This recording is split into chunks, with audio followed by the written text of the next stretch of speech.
Hey, what's going on? I'm here in Athens. I've actually been here all week. The time flew by. It's been a great experience.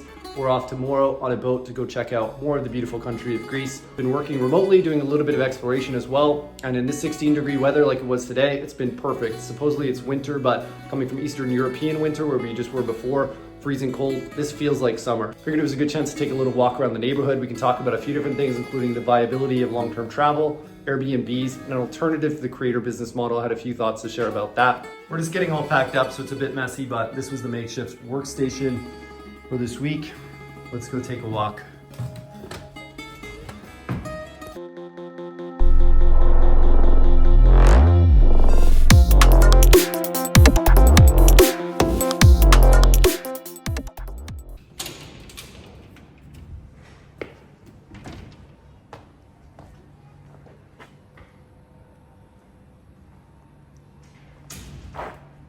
The first thing you notice in the city is there's lots of graffiti.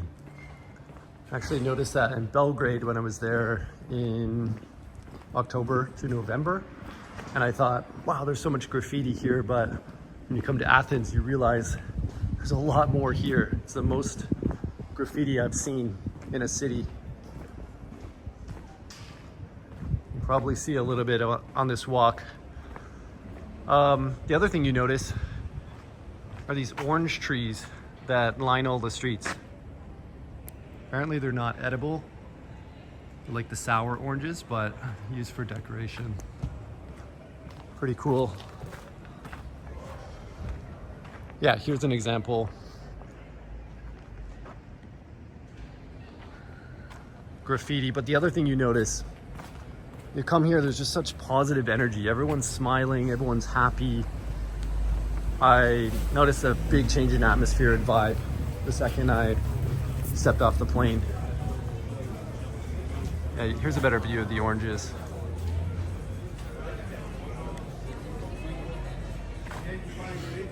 We're staying in a local neighborhood. That's one of the things I like about staying in Airbnbs long term. You get to live like a local. You're not traveling so much like a tourist. And the other thing I like about here versus Hungary, it was dark at 4:15. Here, it doesn't get dark until 5:30 or so, the sun sets, so you have an extra hour of daylight.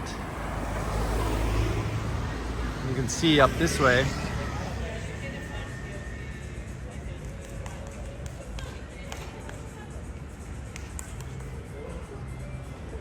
The hill up there, there's a beautiful view of the Acropolis. The Acropolis is like a 10-minute walk from here. You can go check out the cafes down this way.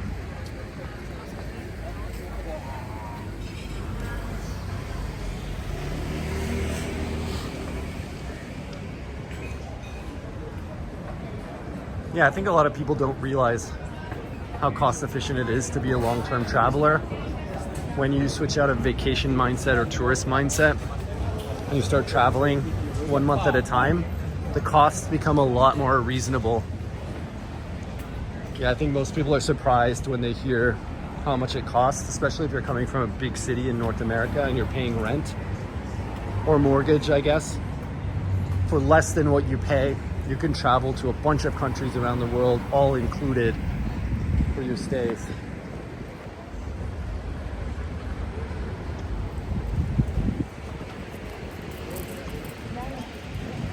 The other thing I've noticed here too, there are not that many tourists. When you walked around Budapest, for example, there were tourists everywhere. When you walk around these neighborhoods, it's like a 5-10 minute walk to the Acropolis. I don't see any tourists, or hardly any, I should say. All locals. But when you go to the Acropolis, obviously, that's where all the tourists are.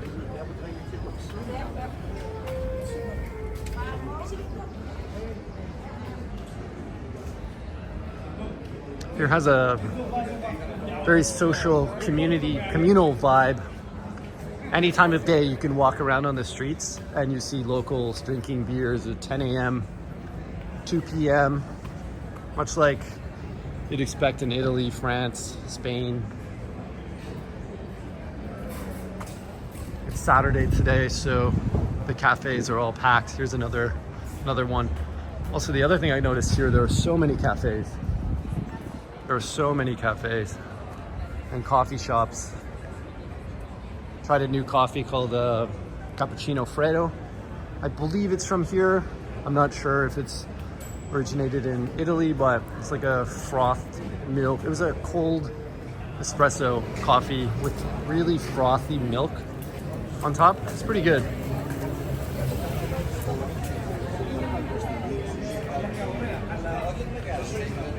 The food here is fantastic as well. I'm a big fan of Greek food.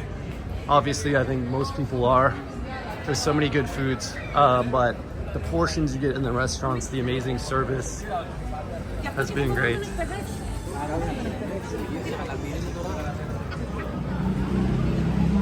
Ordered a souvlaki platter. The portion was a lot bigger than I thought. Could only eat half of it, and the waiter came back and offered a free dessert. Or he offered a dessert. I said, "Oh no, I'm so full. There's no way I could eat that," but he insisted. He brought it back. It was all free. This really, really fresh Greek yogurt with honey. Super nice dish. And then when you're all done, they don't even have the option to tip. Amazing service. No expectation of a tip. Apparently locals will leave a little tip, but it's not obligatory. It's something I like because I think the tipping culture in North America has gotten out of control. It's gonna be hard to cross here.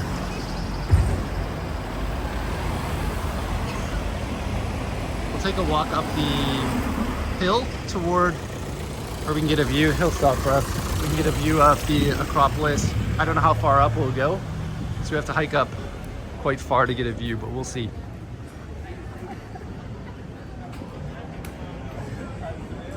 Let's cross over to this side.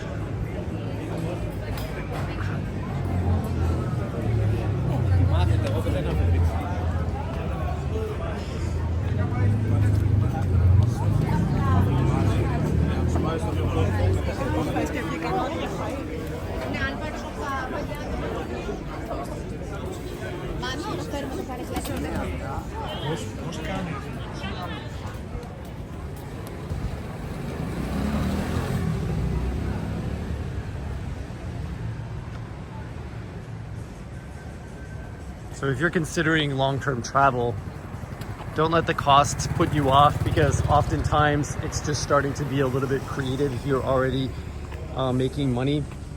I think the one barrier when I talk to people that holds them back the most is maybe not the financial ability to pay for travel, it's the location independence factor. So they're making decent money, but they're in a job where they have to go every day to the office.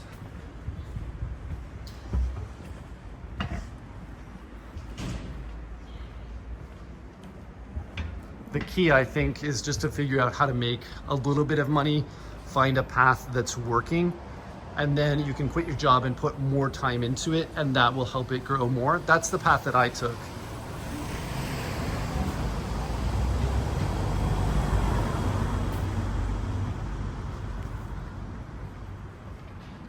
So obviously, if something is proven, all it usually takes is more input. So the more time you can put into it, the better. And you have the bonus that now you free up your location, and it actually can be advantageous to relocate to somewhere where the cost of living is lower. I was talking to a new friend. He was a site visitor. We ended up connecting. But yeah, he's paying almost $3,000 in rent in a big city in North America. And now he's finally making the move. He has some savings, and now he has a promising business that's started up. They gave him the confidence to break his lease and start traveling. And as a bonus, he's moving to somewhere where the cost of living is a lot lower. So it just gives you more runway. It actually can be an advantage for a lot of people to start traveling long term, especially while building a business. I think the thing that gets in most people's way, if you've never traveled before, is the distractions. See all the orange trees here as I'm walking. So you've never traveled before, you go to a new place and you know you're supposed to be working, but you feel like you have to take advantage. You're in this new place. You have to go see everything. And if you can overcome that and stay in the right mindset, which is a builder's mindset, you defer that a little bit, that's where you win. I think a lot of people go wrong and they just start exploring and go full nomad and they neglect the work. That's the mistake, because that comes later.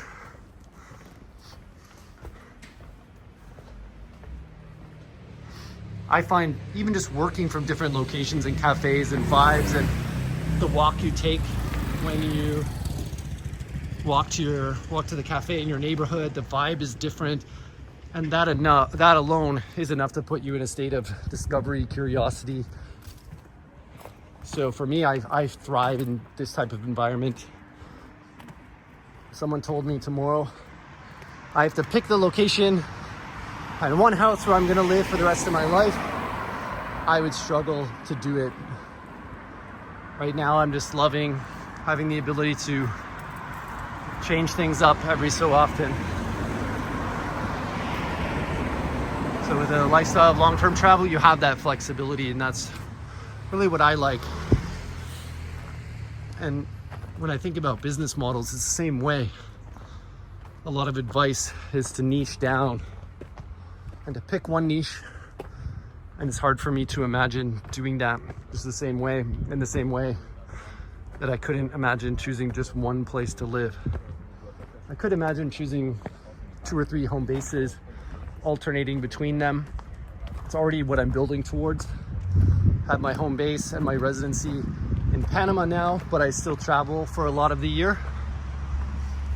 But that could change at any time, and that's the beauty of it. I might scale up the time that I spend in Panama, especially when I'm in a real building phase or a sprint. I find that some level of stability is helpful. But doing 1-month stays with the option to extend, for me, I always find I can get into a great work mindset, super focused, get a good routine going, just mix up my work location a few times a week in a cafe, and I'm good to go. It's a great place to go hiking right up here. There's lots of stuff to see once you're up at the top. Let's go this way. So in terms of that advice, when you're told niche down, I think that puts a lot of stress on people. I think, in my experience, there's no need to overthink that. I think that that advice steers a lot of people wrong, because they hear it and they think, okay, I need to decide I'm the X guy, and then they start acting like an authority even though they haven't earned it. And it becomes this weird thing, because like, why is this guy tweeting or posting with such authority when it's obvious there's no results to show? It just becomes weird. I think being authentic and being honest about where you are in your journey is always going to be better. And I think instead of just deciding like, you know, I'm the sales guy when you've never experienced sales, or whatever, I'm the ghostwriter guy when you've never had a ghostwriter client, I think it's better just to be authentic, talk about what you enjoy, build up a network, figure out what you like, especially if you're young, figure out what your interests are, what your passions are, keep talking about those things, and with time, discover, you know, the 3 or 4 interests that you have, versus trying to niche down and just choosing one, and then start to think about what's a unifying theme. Start to connect the dots. What's a unifying theme for all of my varied interests?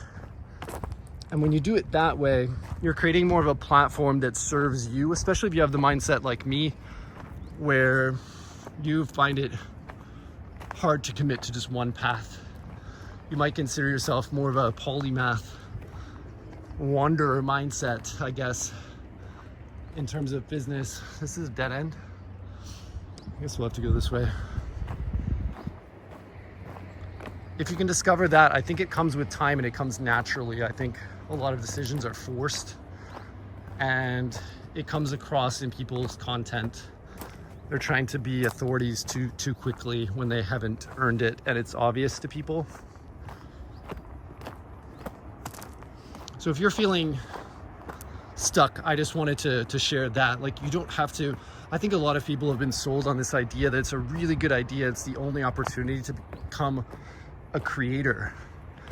And in my experience, the reality is it's very hard to do and very hard to monetize. You see these success stories, but if you look at the people that do end up blowing up really quickly, they're all talking about growth, or they're all talking about sales. It's a lot less common that somebody in another niche just blows up with their content. So just keep that in mind. We've been sold a dream that I don't think is viable for the majority of people. But what I do see as more viable, if you're hitting a dead end and you're not seeing progress, because I think it's really important to see momentum to keep you motivated. If you don't see even hints of what you're doing to be working, it's very hard to continue for anyone. I'm not talking about just like a group of your friends who are commenting on each other's posts. It's like real people who are discovering your content, your messaging, and they're reaching out to you saying, thank you, or those DMs you get that motivate you to take the next step, to keep going. Those are the ones I'm talking about. If you're not getting those, I say keep going. I think if you have a dream and you want to pursue that, I think that's a great thing. But instead of just trying to create a coaching service, which I think is the other common advice, just set up a coaching service or consulting. Most people are not going to sell a coaching offer, in my opinion. It's a lot harder to do than people think, depending, of course, like what your niche is. I think the better route to go is to think of a business where you're one of the people in the target market. So for me, I was learning a language and I set up a language learning company for the language that I was learning. And that ended up taking me on a 4-year creative journey that blew it up to multiple languages and multiple locations, and a big evolution in terms of the tech. Might get a nice sunset here. Let's cut up, see what's up this way. And I always am a big fan when you're choosing a business name, something that implies a benefit. Think, I don't want to give away any of my friends' businesses in case they don't want me talking about them. But for example, one of my friends started a supplement company. One of my first friends who had success in the online business space, they started up a supplement company, and the name of the supplement implied the benefit that the supplement would give you. Think energy, for example. Another one that everyone might be familiar with if you were around in the early 2000s, it was like 7-minute abs or whatever. It implies a benefit, right in the name of it. How could you, instead of trying to create a creator business where you're selling people coaching or things that it's really difficult to sell, what type of service could you come up with that is not just tied to your name? What is a service or a website you could set up? And even better, oh, there we go. We got a view of the Acropolis.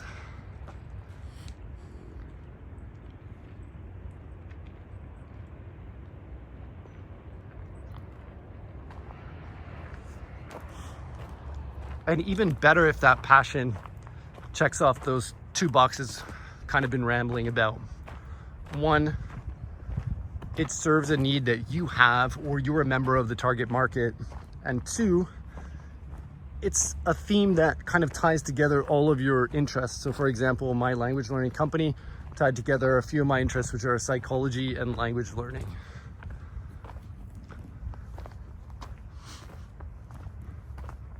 You can probably do much better and come up with a theme that ties together all the things you like. Because if you've read, what was it, Austin Kleon? I really like his book. He has two, Steal Like an Artist and his other one that I'm not gonna remember the name of. But he has really good advice in that book. It's like, talk about the things you're passionate about, and then all the people who like those things will also be attracted to you and your content and what you're creating because they're passionate about those things too. It's like, if you're a fan of, I don't know, 80s punk rock, that's very niche, right? You start talking about that in your content and people who like that are like, whoa, this content is for me. And they might not expect it. Say you're talking about sales or some topic like that. That just immediately sets you apart. And if you can tie that to some type of service that implies a benefit as well. I'm starting to ramble about this topic because it's something I'm passionate about. I see a lot of people that perhaps are going in the wrong direction or have been sold a dream that is very hard to achieve. And I just want to share a few of the things that have worked for me as we take in this beautiful view up there. Yeah, we're looking at a piece of history up there. Pretty sure, don't quote me on the exact year, but somewhere around 430 AD was when construction of that right there was finished.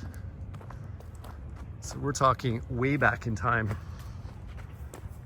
The cool thing about this city as you walk around too, you just get little glimpses back in time. You're walking down the street and then there's like a little cemented off square with ruins. Or there's suddenly like an 11th century Orthodox church.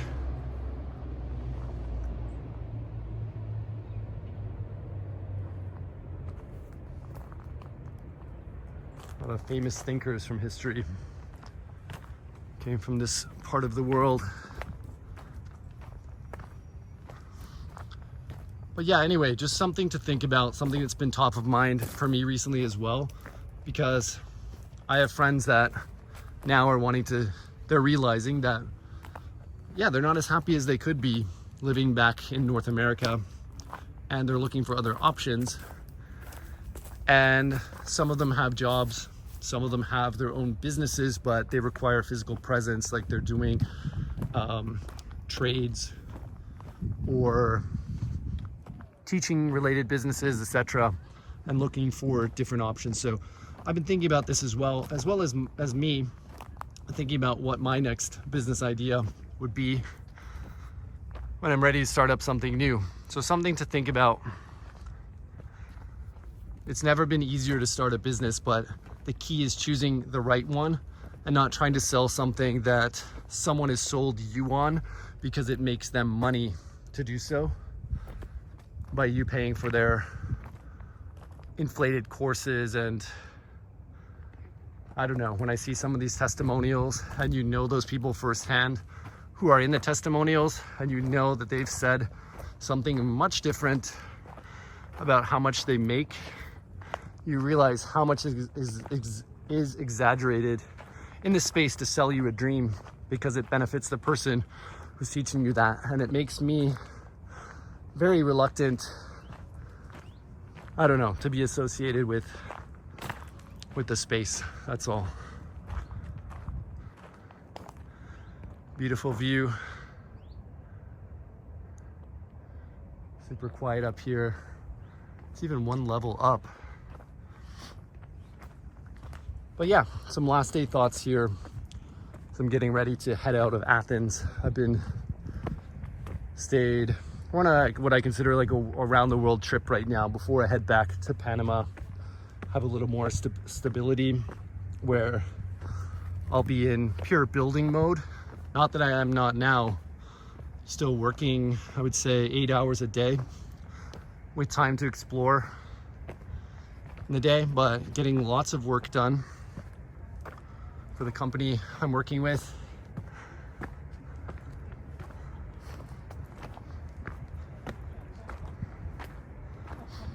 And always thinking about what my next project will be.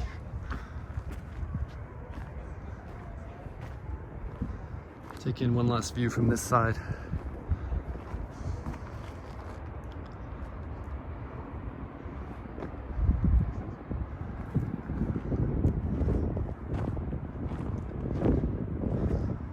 It's awesome.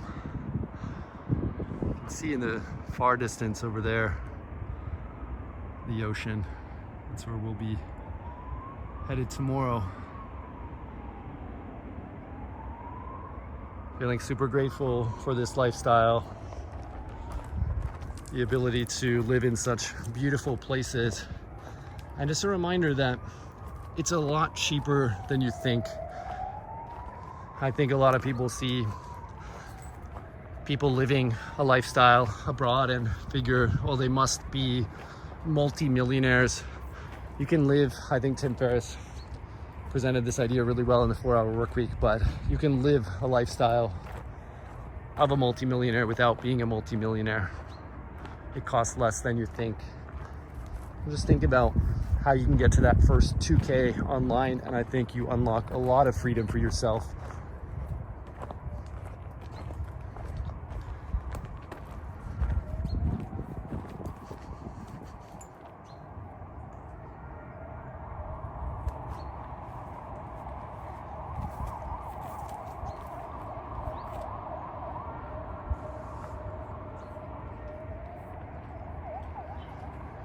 Thanks for walking along with me. Hope you have a great day. See you guys soon.